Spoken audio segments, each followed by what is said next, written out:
Ain't nobody throwing no shade, okay? No. Scratch all this. Scratch it. Okay.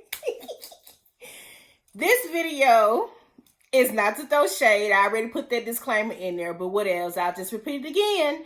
I'm not trying to hurt anybody's feelings, but this is for the people who may not realize that they're having some hard times connecting with their makeup artist, or that you might be making your makeup artist mad and they're not telling you. But I am nice enough and real enough to tell you why your makeup artist hate to see you coming. I got me a little list here on my little handy dandy notebook paper. Don't be making fun of my paper, okay? Times is hard. I'm not in school no more. What I look like buying a bunch of paper and killing a bunch of trees? I just ain't doing it. But anyway, I'm gonna go over this little list, all right? And when I go over this list, I'm gonna explain. I'm gonna go into depth as to why your makeup artists don't like you and what you can do about it to kind of bridge their relationship. And makeup artists, let it be known, I'm coming for y'all too. I'm gonna do another one like why people don't like makeup artists. Let's just make this a series. We ain't got nothing else better to do but stay in the house and talk about stuff. So let me get this list started here. So number 1, failing to set and confirm an appointment. Okay. As a makeup artist, there is nothing more frustrating than somebody calling to set an appointment, but they don't necessarily set an appointment. When you call, like, ring, let me get the phone. Let's act like we talking on the phone here. Ooh, I got some chicken grease on my tit. Oh, well. Anyway, ring. Hello. Hey, how you doing? How much you charge? Okay. Well, I got a photo shoot on Saturday at 3 o'clock. That is not an appointment, okay? Saying what you have going on and what day you got it going on, that's not an appointment. The best phone etiquette is to say, hey, introduce yourself. Of course, inquire about pricing. Check and see if the artist is even available at that time. Don't just call and just say, well, I got this going on and so-and-so at 3 o'clock. And what does that mean? That means you have a photo shoot at 3. That don't mean I can do your makeup at 3. You see what I'm saying? So make sure you have good phone etiquette and you actually set an appointment time, all right? And be reasonable. Don't call that morning of and just be like, hey, I need you to do my makeup at so-and-so time. Just be reasonable, be realistic, and be considerate. All right. The next one here, price haggling. Now, there is nothing more annoying than having someone haggle the price. And I'm just going to say this. When you go shopping at Target, whoever let's pretend you the client, okay?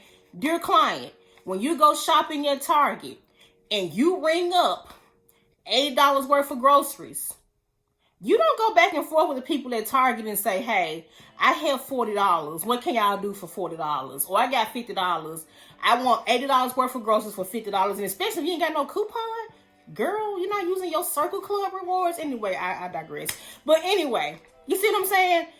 When you are going to any other business, you don't haggle their prices. The price is the price. The same thing with makeup artists. And I'll even go deeper and say this.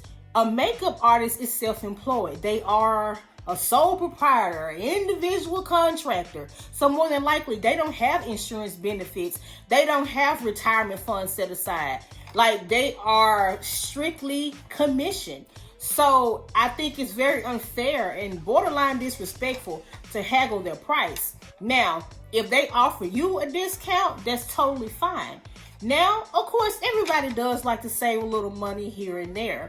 But don't start the conversation with haggling the price. Never come in saying, well, you charge so-and-so $50. That makeup artist could have been running a special or something like that. Or they may have a relationship with that person where they're saying, hey, I just charged you $50 this time. Because as a makeup artist, I've done it plenty of times where I've had clients for years and I would be like, okay, you know what? I'm going to cut you a discount this time. Thank you for your business. Let that be the makeup artist's discretion. Because you don't go to McDonald's and you don't haggle the prices at McDonald's. You don't haggle the prices at Walmart. You don't haggle the prices at Target. So why would you haggle the prices with your makeup artist? Just because they are in service doesn't mean they're your servant. Number 3, running late or running too early. Yeah, I'm sure you're like, dang, well, what can I do? I mean, darn if you do, darn if you don't. Running late, let's be realistic. Life comes at us, and more than likely, if you're getting your makeup done, it's a special day. It's a wedding, it's a birthday, it's an anniversary, it's a graduation. So on days like that, when I say the most unexpected things happen, honey, you might see a dinosaur at the traffic light wearing Jordans, eating hot wings and smoking weed at the traffic light, holding up traffic. Those type of things happen when you got somewhere to be on your special day. I get it. As makeup artists, we all get it. But make sure you call and try your best to not run anything more than 15 minutes late. Because like I said, the makeup artist is an independent contractor. So more than likely, they have an appointment before you and they have an appointment after you. So it's not fair for them to push their other client's appointment back because you were running late. So more than likely, if you're running most grace periods for makeup artists like 15, 20 minutes. If you're running that late and you're not calling, you don't tell anybody, they're more than likely going to cancel your appointment. And who can you really be mad at? Can't be mad at your artist, can you? Now this 4th one, before I even get into this 4th one, I'm gonna give you another disclaimer. I'm not trying to hurt anybody's feelings here. I promise you, I'm not trying to hurt anybody's feelings. I'm just being very transparent with you guys, okay? Extremely, all transparency here. The 4th thing, excuse me, I burped. Be realistic. I cannot stress it enough. As a makeup artist, and I believe I can speak for other makeup artists as well, when I say we don't expect you to understand color theory. We don't expect you to understand eye shapes. We don't expect you to understand all those things.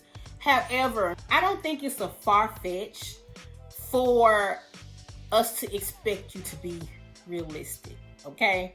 And when I say realistic, if you're looking through pictures, find similarities in the models on those images and yourself, okay?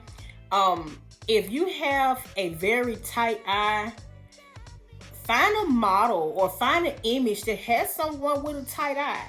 If you have high cheekbones, or if you have a very fair skin tone or a very deep skin tone, find images of models who have the same skin tone as yours. I don't find that to be too unrealistic to ask for, because sometimes, we do have clients that come in with pictures of someone who may have a bone structure, a unique bone structure, or a certain type of skin tone, or some type of skin texture, or an eye shape, and they want a look that cannot be accomplished realistically because they're too different. Now, as an artist, a makeup artist should be able to duplicate any look in theory. But let's just be realistic, guys, okay? There are, if you have a very small lid and you don't have much lid space, I don't think it's reasonable to expect someone to do this massive cut crease on your lid. I don't think it's reasonable to expect someone to put the 25 lashes on your lid. Let's just be realistic, okay? So not trying to hurt anybody's feelings. Beauty of all types, shapes, forms, and colors is celebrated by us over here. But we have to be realistic and be honest with ourselves. There are just certain looks that if you look at yourself and you look at that image, is not reasonable. I don't want to hurt your feelings. I'm just being transparent, and I don't want you to waste your money or waste your time. I want you to be happy with your finished product. So please be realistic, okay? Now, number 5. This is more ones that kind of my pet peeve. Being indecisive and not knowing what you want. Now, I know that this is coming on the cusp of being realistic, but be decisive, okay? Be intentional with your literature and your rhetoric. Like I said, as a makeup artist, none of us expect you to know all of the makeup terms, but we do expect you to know how to tell colors. We do expect those simple things, okay?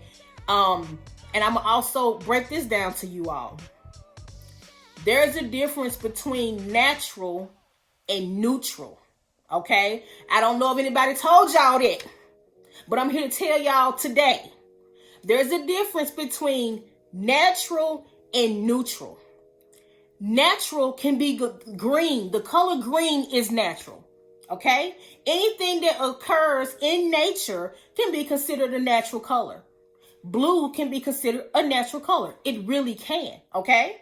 So know your colors, know what you like, and have an idea of what you want, okay?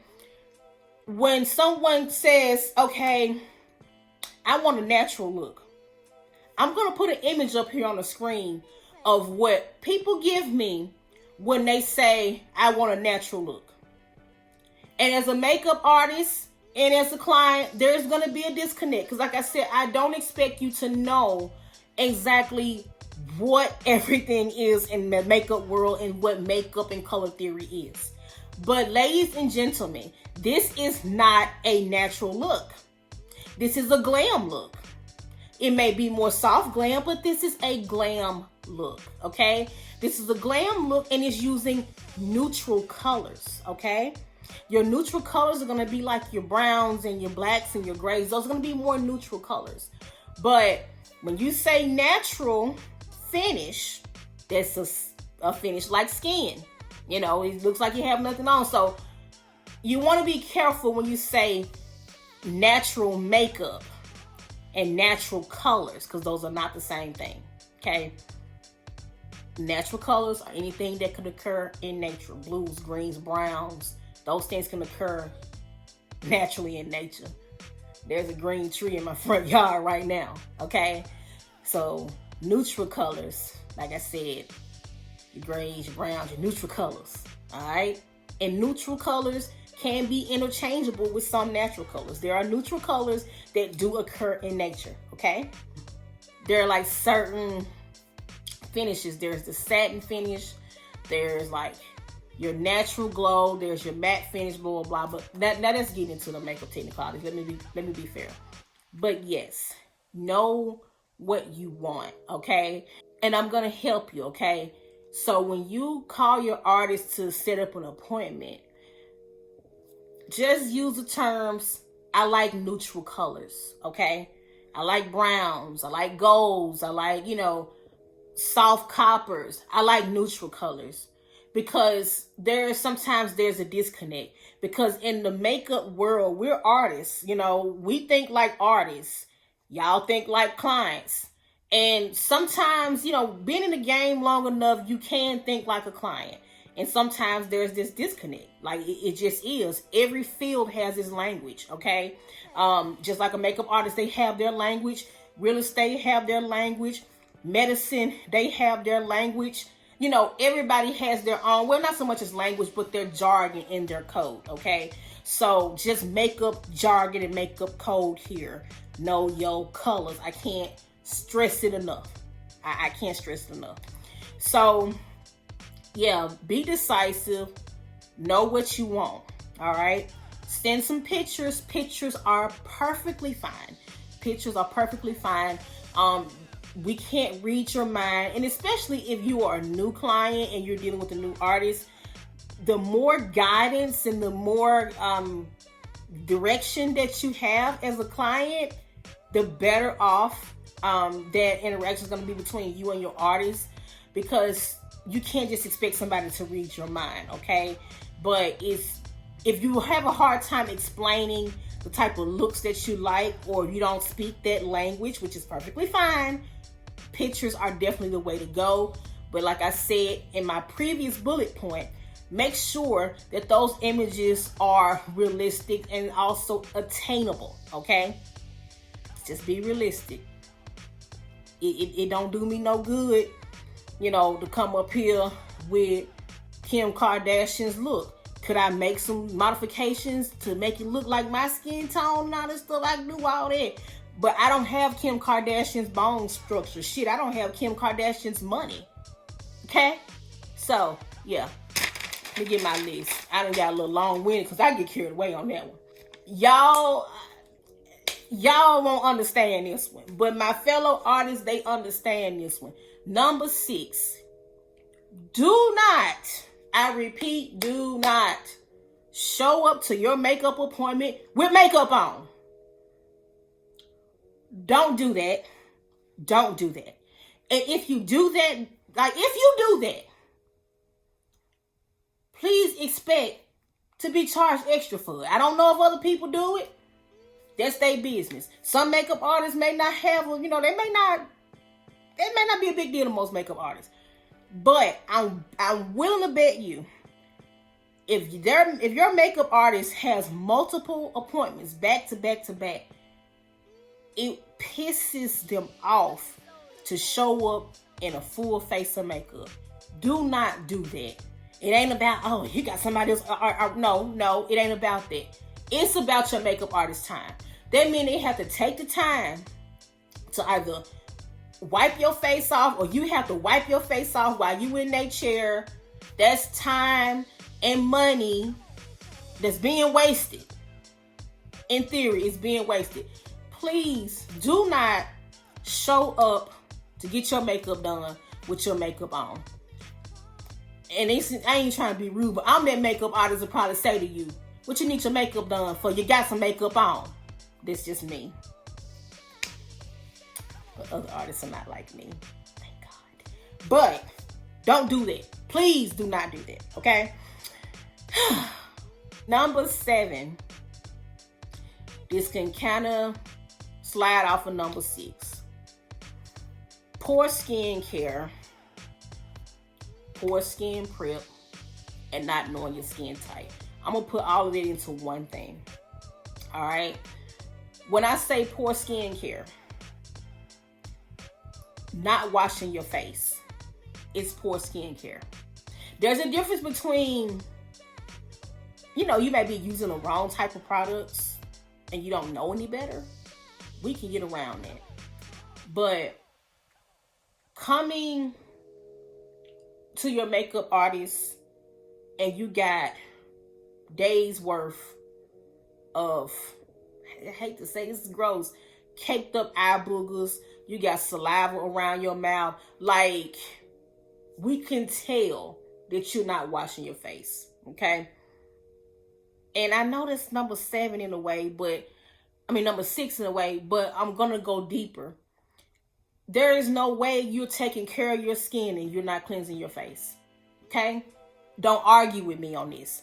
You are not taking care of your face and your skin if you're not washing your face. I'm going to say it again. I'm going to say it a different way. If you don't wash your face, you don't take care of your skin. I'm going to say it another way. Bad skin care is not washing your face. I'm going to say it another way. In order to take care of your skin, wash your face.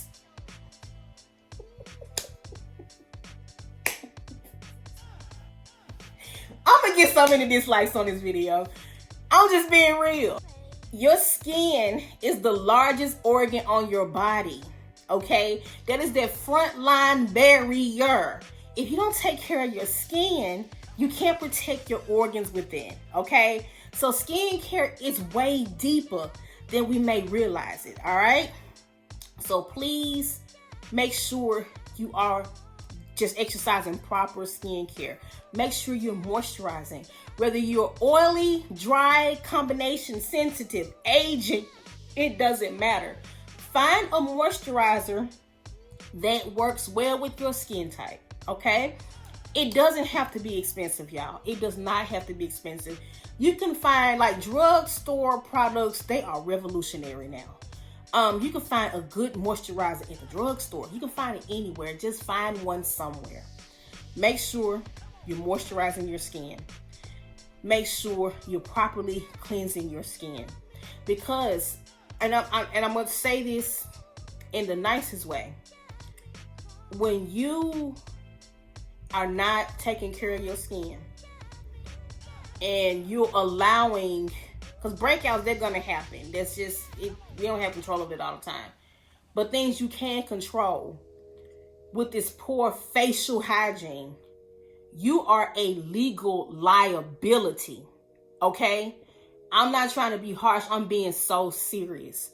If you coming to me and you got these open sores and open fissures and stuff like that, a makeup artist in their right mind will not do your face.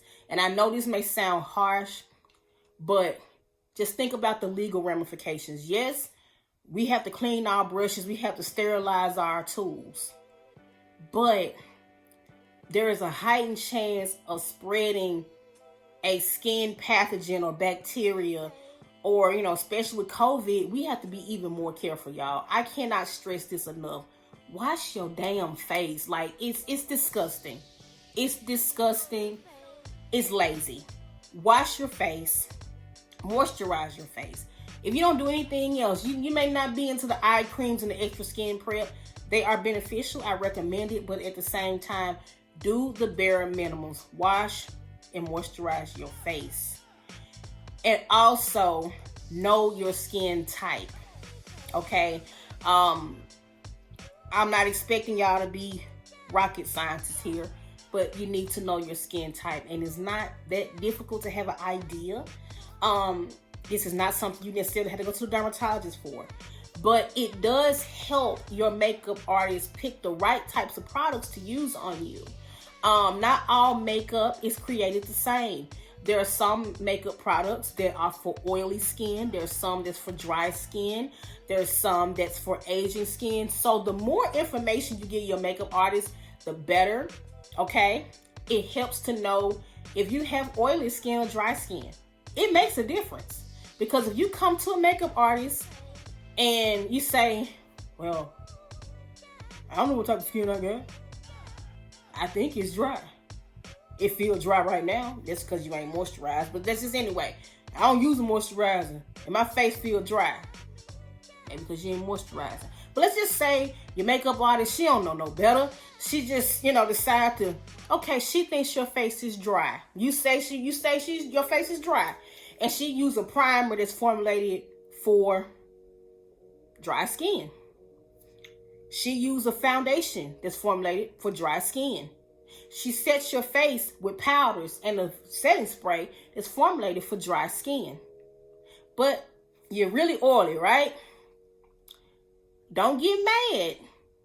Come midday, your face look like pork chop grease and your makeup ain't staying on your face. You want to know why? Because she prepped your skin and she treated your skin as if you have oily skin. I mean, as if you have dry skin, but you have oily skin.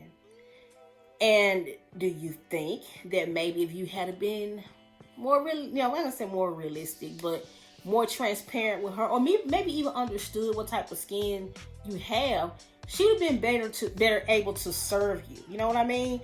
So it's very important to identify your skin type and proper skin care, because that helps with skin prep.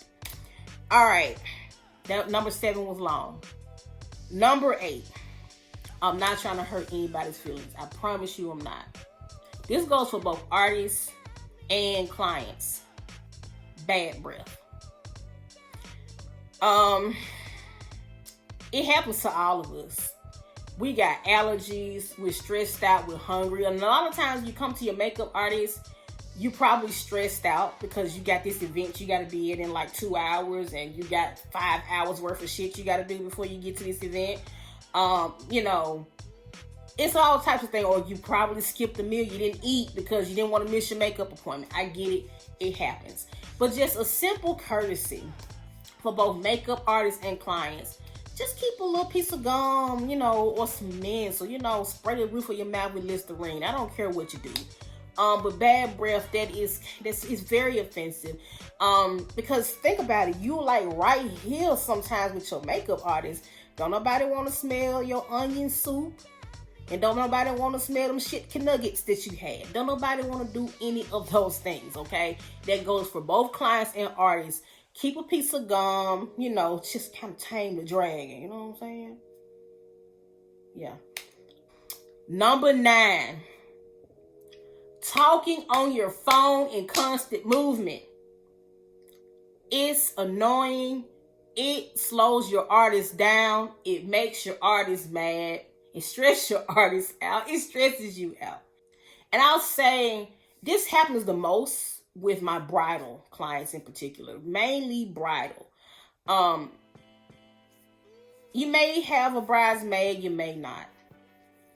Designate that time for you to get your makeup done. And if you do have to speak on the phone, that's fine. Put it on speaker. Have a little Bluetooth, like a headset or something, like, what's it? Yeah, some Bluetooth set it up or something like that.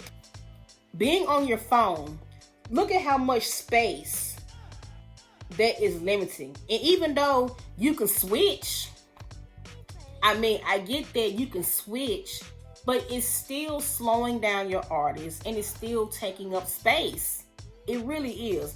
Y'all made it like, oh, I never thought about that. But like, real talk, talking on the phone and constant movement, it slows the artist down. They have to stop while you get up and, you do all this. And more than likely, if you set an appointment, that means you're on time restrictions. And it also means your artist is on time restrictions, okay? So be respectful of each other's time and limit those additional movements and limit the talking on the phone, because it slows the artist down. It just does. They trying to do your eye. You trying to talk on the phone. You trying to eat. You trying to eat your Taco Bell while It's too much. I'm telling y'all, it's too much. Your artist may have never told y'all this, because they nice. They don't want to lose you as a client. Me, I don't care. I'm gonna be realistic with y'all. I'm gonna be so real with y'all, because, I want to bridge that gap between the artist and the client, so we can all be on one accord, even if it's a Honda. Now, the last one. This is number 10. Them children, them unruly children. I get it. Y'all mothers, y'all fathers, y'all aunts and uncles, y'all babysitters. I get it. Y'all gotta have, sometimes you gotta bring your kid with you. I get it. But please tell your daughter to quit dragging her finger through my eyeshadow palette. Please tell your son to quit rolling my foundation across the floor. I don't want to be the one that have to check your kids, because then you feel some type of way about me. Your kids are your responsibility. Real talk. Makeup artists, their stuff, their tools, their products, they ain't cheap, boo-boo. They ain't cheap. Alright? I want you to just be able to pay for your full face. I don't want you to have to pay your artist $300 in damages. And and as an artist, I don't want the artist to get sued for injuries. Y'all, please, I can't stress it enough. If you bring your kids with you, have something for them to do. Have a coloring book, have a book, an iPad, something to keep them busy. Implement structure, because not only is it annoying to have kids like messing with stuff, but it's also very dangerous. They could get cut. They could break an eyeshadow, break a foundation bottle. They could get cut. Some makeup artists are beauticians. They're hairstylists. They could get burned by by a Marcel or a flat iron. They can trip and fall. There's so many dangerous things that can happen just by your kids not being in check. So that's my final one. Please, if you have your kids, keep your kids in check. Check it, okay? That's it.